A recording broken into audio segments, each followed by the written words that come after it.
Bismillahirrahmanirrahim. Alhamdulillahilladzi arsala rasulahu bil huda wa dinil haqq liyuzhirahu 'ala dinihi wa kafa bihi.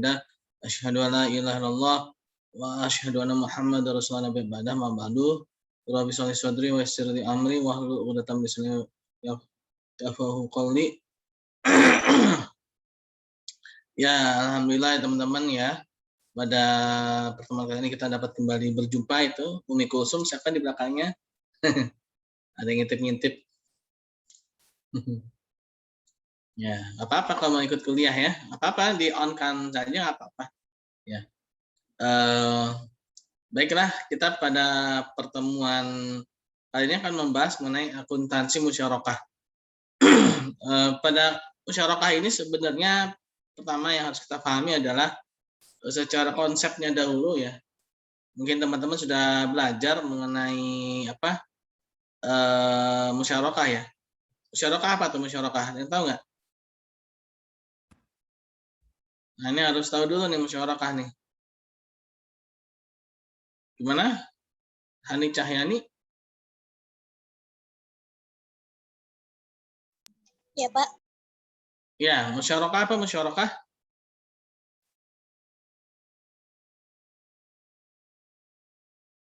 Musyarakah. Ayo, ini harus tahu dulu nih ya, mudharabah, musyarakah, murabahah. Jadi kita harus tahu dulu konsep dasar itu seperti apa. Nanti dari situ kita akan mempelajari akuntansinya ya.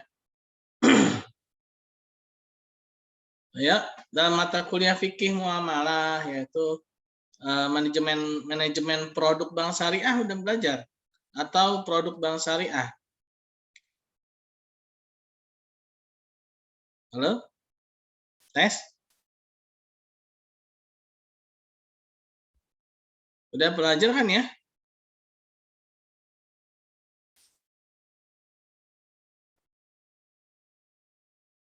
Sudah, Pak. Apa Ramdan? Maaf, putus-putus. Udah belajar belum? Jangan sampai ternyata belum belajar ya. Sudah, Pak. Nah, ya kalau sudah apa tuh musyarakah?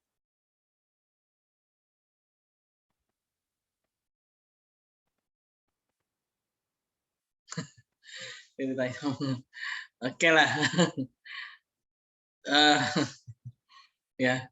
Kalau memang mau jawab daripada menghabiskan waktu ya. Jadi gini teman-teman ya, musyarakah itu jadi teman-teman yang udah belajar sebenarnya konsepnya itu adalah konsep patungan ya atau rembukan. Kalau mudharabah itu kan kemarin ada pihak yang memberikan dana 100% gitu ya. Terus ada yang mengelola dana ya, yang hanya memberikan keahlian. Nah, makanya kemarin itu ada akuntansi sebagai sohibul mal dan ada akuntansi sebagai mudorib. Nah, ini musyarakah, dia jadi sama-sama memberikan dana atau harta ya, sebenarnya harta ya, aset ya. Sama-sama memberikan aset ya, kedua belah pihak atau lebih ya.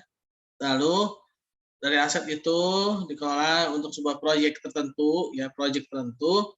Nah, nanti proyek itu akan menghasilkan keuntungan atau kerugian. Nah, yang nantinya dia akan dibagi hasilkan baik untung maupun ruginya. Bedanya sama mudharabah apa? Kalau mudharabah itu kalau pihak mudorib ya, kalau pihak mudorib dia tidak menanggung beban kerugian secara material atau beban kerugian secara uang ya. Nah, kalau musyarakah ini kan dia sama-sama naruh uang kan. Sama-sama naruh aset ya, bukan hanya uang ya. Jadi bisa aset tunai maupun aset non tunai ya.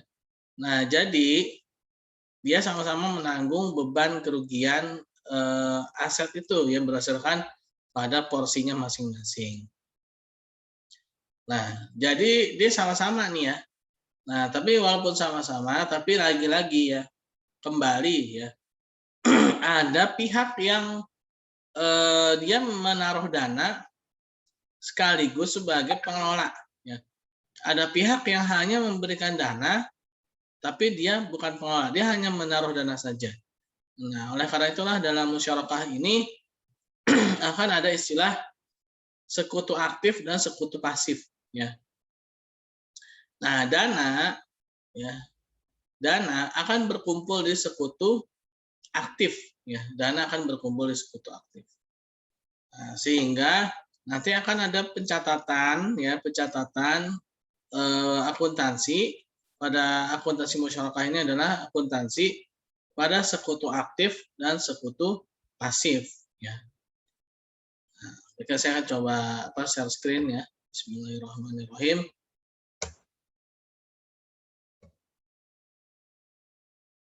Nah, ini ya.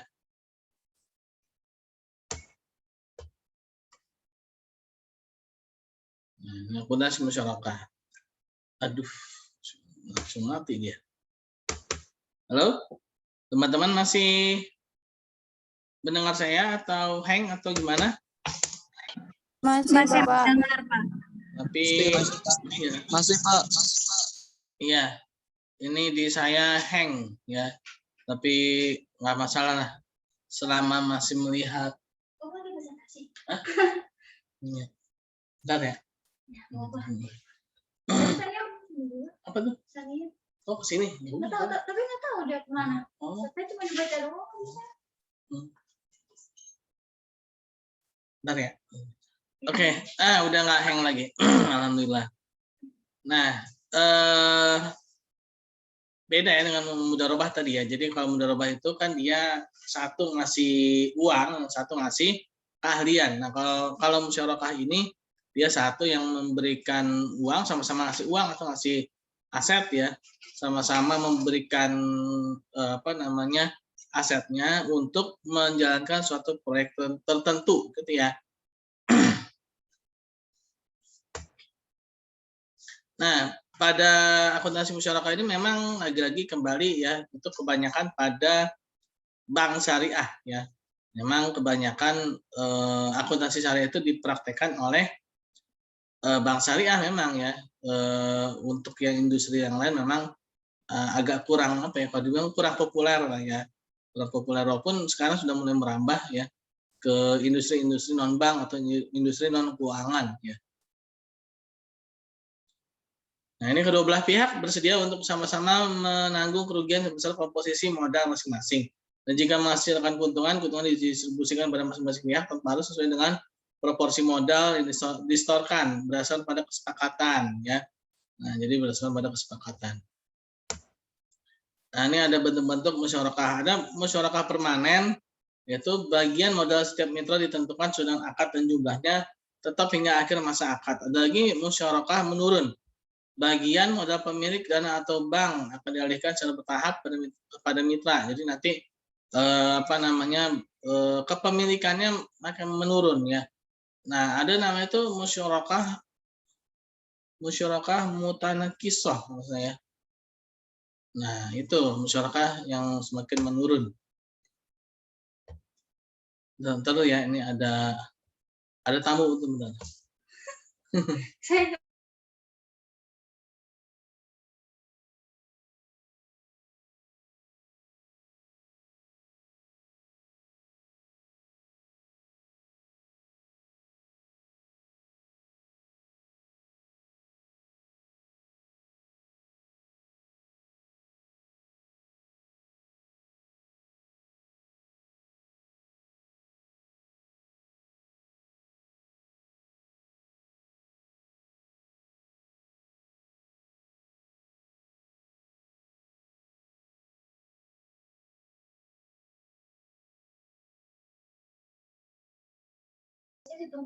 Oh iya. Makasih Pak. Iya. Nggak apa-apa. Oke. Nah, ini dalam PSAK 106 ya. Yaitu penyempurna PSAK 59 tahun 2002 dulu. Jadi ada akuntansi yang khusus untuk mencatat musyarakah ya. Kalau dulu kan satu PSAK tuh digabung semua gitu kan, itu PSAK perbankan syariah ya. Nah, tapi kalau ini PSAK khusus musyarakah. Ya. Nah, jadi untuk memperjelas ketentuan ini ya, misalkan PT ABC memiliki usaha toko sembako. Nah, ini ada yang harus kita apa istilahnya itu garis bawahi ya, meminta pembiayaan pada bank syariah dan akad musyarakah. Modal pendirian penyertaannya ini adalah 30, isi ulang ini 100 juta ya. Perusahaan ini menyatakan modal 30 juta. Nah, berarti si perusahaan ini udah punya uang ya, 30 juta. Beda kemarin sama mudharabah ya. Kalau mudharabah kan ini benar-benar 100% dari bank syariah kan, atau dari investor lah kalau bukan non bank ya. Nah, pada musyarakah ini dia ceritanya 30 juta gitu ya dari dia sendiri gitu kan. Lalu ada dari bank yaitu 70 juta. Kesepakatan pembagian hasil usaha berdasarkan misalnya mitra dengan bank 40/60 dan bila rugi pembagian rugi berdasarkan porsi modal masing-masing yaitu 30/70 ya.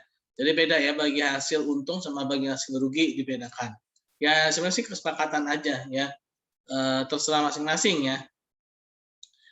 Catatan akuntansi yang harus dibuat oleh PT ABC tersebut adalah hanya yang berasal dari air isi ulang aja. Nah, jadi si PT ABC ini dia punya banyak usaha. Ya, salah satunya ini adalah air isi ulang. Nah, pada air isi ulang ini ceritanya dia butuh 70 juta lagi, gitu kan. Dia punya 30 juta. Nah, total yang dibutuhkan itu adalah 100 ya. 100 juta. Laporan laba rugi yang akan digunakan dasar bagi hasil adalah laba rugi dari isi ulang saja, tidak termasuk dari laba rugi usaha sembako. Ya, jadi dia punya usaha sembako juga ya.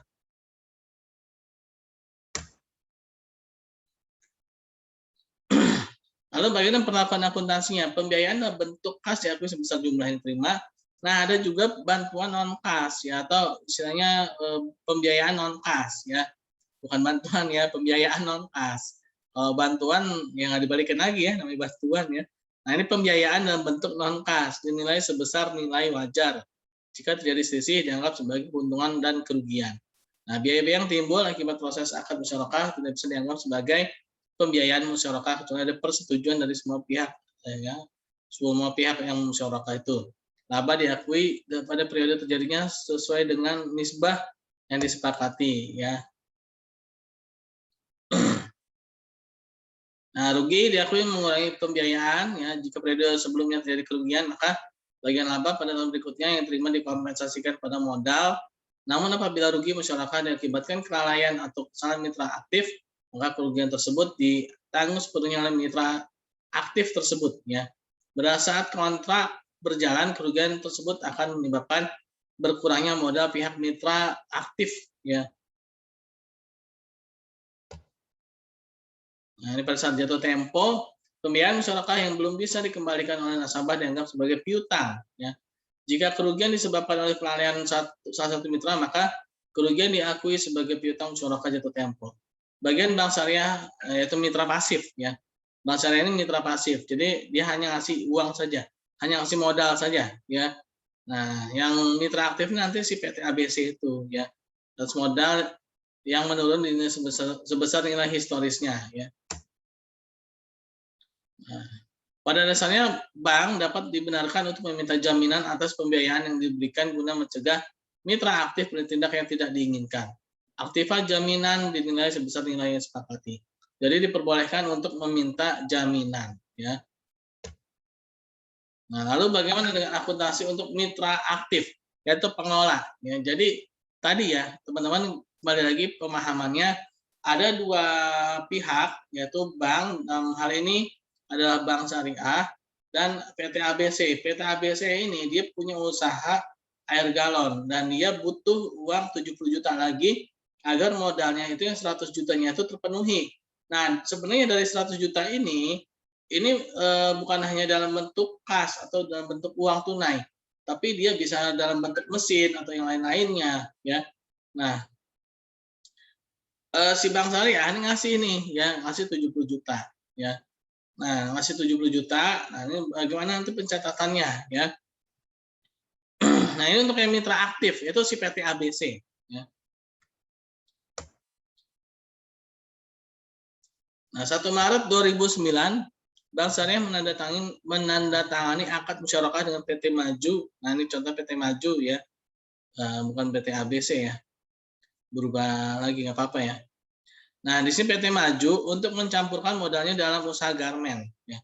Bank Syariah menyerahkan kas 200 juta ya, dan mesin produksi sebanyak 10 unit. Nilai bukunya itu 9 juta per unit. Berarti berapa nih? Nanti coba kita hitung ya. Sedangkan menurut penilaian wajar mesin tersebut adalah 10 juta. PT Maju menyerahkan keahlian dana kas 200 juta.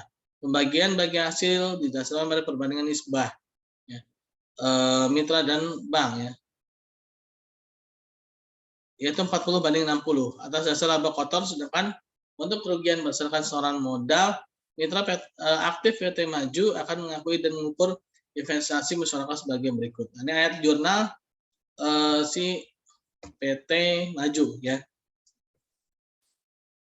Nah, investasi musyarakah kas senilai 400 juta. Total dana yang dibutuhkan kan 400 juta ya.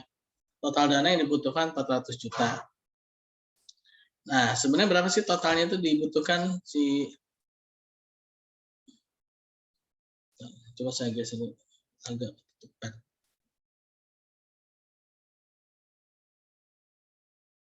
PT Maju mencoba modalnya bangsa menyerahkan 200 juta, mesin produksi 10, berarti 300 ya. Totalnya sekitar 500 kayaknya ya. Agak. Nah, ini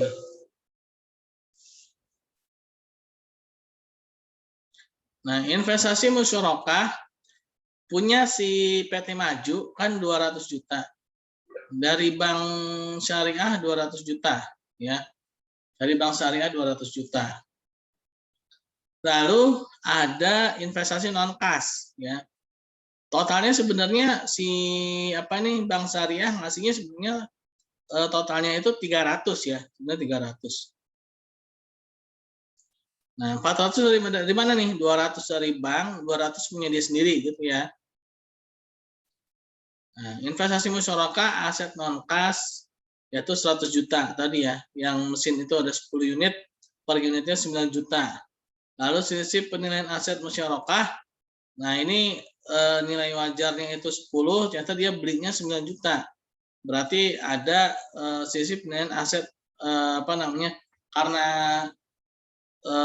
harganya lebih rendah daripada nilai wajar, ya, maka si bank itu sebenarnya dapat laba, ya, dapat keuntungan, kan, dapat pendapatan yaitu sebesar 10 juta, ya. Nah, dana sirka temporer itu dana yang punya si mitra pasif, ya. Dana atau modal yang punya si mitra pasif totalnya itu ya. Nah, kan total itu kan tadi dari luar itu 200 sama yang 9 juta tadi itu ya, 9 juta per unit tadi. Ya. 9 juta per unit ada 10 unit kan dapat 90 juta kan ditotalkan. Nah, dana sirka temporer ini adalah dana sirka yang harus dikembalikan nanti ketika akadnya selesai. Lalu kas. Nah, kenapa kasnya di tahun 200 juta? Nah, ini adalah kasnya si PT Maju tadi ya. PT Maju tadi kan selain dia. Jadi gini, selain dia ngumpulin kan dia ngeluarin juga kan. Si PT Maju ini kan dia punya uang 200 juta. Ditambah uang apa namanya? Dari si investor atau bank syariah dalam hal ini. Yang jadi 400 juta. Di satu sisi ya dia itu ngumpulin, tapi di sisi lain dia ngeluarin untuk modal gitu kan. Ngerti ya teman-teman ya? Makanya di sini investasi musyarakah yang berupa kas itu 400. Lalu investasi musyarakah aset non kas ya. Nah, investasi musyarakah aset non kas yaitu 100 juta. Ya, tadi itu kan nilai wajarnya 10 juta ya untuk 10 unit. Dapat 100 juta ya. Lalu ada selisih kan antara nilai wajar sama nilai apa namanya yang sebenarnya itu ya dia belinya berapa gitu kan, yaitu sisinya 1 juta per unit. Nah, dapatlah 10 juta itu kan 1 juta kali 10. Nah, ini adalah dana dari luar nih ya, modal dari luar. Modal si bank syariah dari luar tuh totalnya 290 juta. Kenapa taruhnya di kredit? Ini adalah sumber dana dari PT Maju terhadap pihak luar ya. yaitu 290 juta dan 200 juta ya. Nah, 200 juta ini adalah uang dia yang harus dia keluarkan ya teman-teman ya. Ngerti nggak teman-teman? Ini baru untuk mitra aktif ya. Jadi ini adalah si PT Majunya atau si perusahaannya yang menjalankan usaha ya. Jadi seluruh modal itu ngumpulnya di mitra aktif. Ya, seluruh modal itu ngumpulnya di mitra aktif. Sehingga ginilah ya. Jadi mitra aktif itu dia ngumpulin semuanya tuh. Ada investasi masuk yang berupa kas 400 juta, 200 dari dia, 200 dari luar atau bank syariah ya. Lalu ada juga dari yang non kasnya, dari bank syariah atau dari luar atau investor gitu kan. 100 juta itu dari mana tadi? Yang tadi itu 10 juta per unit nilai wajarnya kan. Karena ada 10 berarti dia jadi 100 juta kan. Nah, kalau antara nilai wajar dengan harganya itu selisih ya lebih murah daripada nilai wajarnya, maka dapat untung yaitu 10 juta ya. Nah, dana sirka temporer itu adalah dana yang dari luar ya, modal yang dari luar itu ya, 290 juta, 200 berupa aset kas dan 90 jutanya aset non kas. Dan ini kas ini adalah ya uang dia sendiri gitu kan, uangnya si PT Maju itu ya. Nah, beginilah jurnalnya teman-teman ya. Gimana, paham teman-teman? Paham atau hampa atau gimana ini? Hampa, Bapak. Jadi gini teman-teman, yang pertama kali harus dipahami ada konsep dasar musyarakah. Musyarakah itu kan dia ada dua pihak sama-sama mencampurkan asetnya. Beda dengan mudharabah. Ya, mudharabah itu kan hanya satu aja tuh yang ngasih modal 100% gitu kan. Makanya ada sohibul mal, ada mudharib. Nah, kalau musyarakah itu nggak ada sohibul mal, nggak ada mudharib. Dia adanya mitra aktif, adanya mitra pasif. Ya. Nah, bedanya kalau mitra aktif itu dia bukan hanya ngasih modal, tapi dia juga ikut menjalankan usaha itu. Nah, kalau si mitra pasif dia cuma ngasih modal doang, gitu kan? Dia hanya ngasih modal aja ke mitra pasif. Nah, kalau si aktif ini dia selain ngasih modal dia juga menjalankan usaha. Nah, uang, dana, modal itu kan ngumpulnya di mitra aktif kan, karena dia yang ngejalanin gitu loh. Nggak mungkin ngumpulnya di mitra pasif. Buat apaan ya megang modal gitu kan? Nggak diapa-apain gitu kan. Akhirnya kan jatuhnya di mitra aktif ya. Makanya di sini dana kas itu ada 400. 400 dari mana? 200 dari dia sendiri, 200 dari investor atau bank syariah ya. Lalu si bank syariah atau investor itu dia juga ngasih yang non kas juga senilai 100 juta. Nah, dari mana? Ya tadi itu yang 10 juta per unit itu ya, non kas. Nah, kan selisih tuh antara nilai wajar sama harganya kan lebih murah. Ternyata lebih murah harganya daripada nilai wajar. Nah, dapat untung nih 10 juta dia. 290 juta dapat dari mana? Ini punya si bank syariah atau si mitra pasif nih, 290 juta ini. 90 jutanya itu adalah aset non kas, 200 jutanya adalah aset kas ya. Dapatlah 290 juta. Nah, kas yang ini adalah kasnya dia sendiri yang dia keluarkan ya untuk modal gitu kan. Karena dia sama-sama menaruh aset gitu kan ya, yang kas itu 200 juta. Jadi seperti itu teman-teman ya. Nggak apa-apa sih, nanti ini kan saya rekam ya. Jadi nanti teman-teman coba replay lagi ya sambil dipahami, nanti saya share materinya ya. Nanti bisa dipelajari lagi. Insya Allah sih paham lah selama konsep dasarnya teman-teman pahami ya. Nah, ini baru mitra aktif ya teman-teman ya. Nah, ini baru ayat jurnalnya ya. Gimana teman-teman sampai sini? Ngerti? Ngerti nggak? Alhamdulillah, Pak. Alhamdulillah. Alhamdulillah nih. Jadi seperti itu ya teman-teman ya. Kayaknya ya pokoknya pelan-pelan aja lah ya. Memang akuntansi ini nggak bisa buru-buru ya. Akuntansi ini nggak bisa buru-buru, ya kita harus perlahan-lahan. Nanti saya share materinya teman-teman ya. Jadi jangan takut bisa dibaca lagi gitu ya. Oke. Ada yang mau ditanyakan?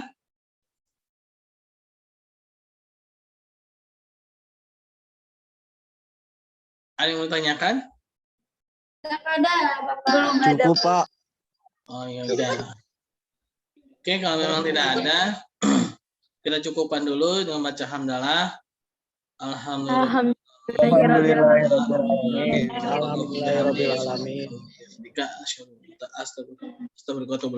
Assalamualaikum warahmatullahi wabarakatuh.